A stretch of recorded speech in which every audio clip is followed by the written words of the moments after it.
Welcome to release question number 7 for CASI Math. Number 7 says this: 100 is multiplied by a number between 0 and 1. The answer has to be either less than 0, between 0 and 50 but not 25, between 0 and 100 but not 50, and between 0 and 100.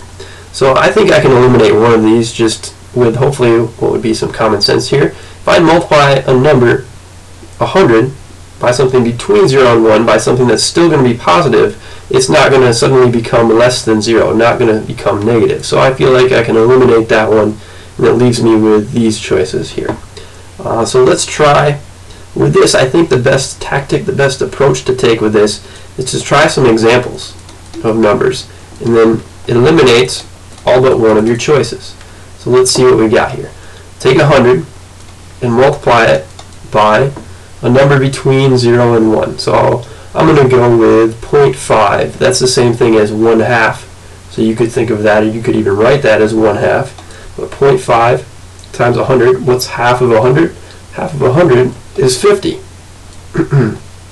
And so that has eliminated choice C, because it could be 50. And so I can cross off C. So between B and D, let's see what we got here. Did this actually eliminate choice B? Between 0 and 50? So if I'm thinking between 0 and 50, in a mathematical sense, that means it does not actually include 50. So I could actually eliminate B, but let's try one more example just to hopefully make that a little more clear. So take 1/4, let's think of that. 1/4, that's the same as 0.25. Think of quarters in $1.25. But what is 1/4, 1/4 of $1, of 100? That would be 25 cents.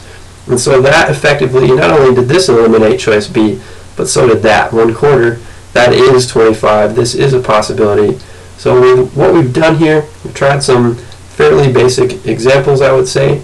1/2 and 1/4, pretty easy numbers to deal with that are between 0 and 1. And so you have choice D being your answer with that one.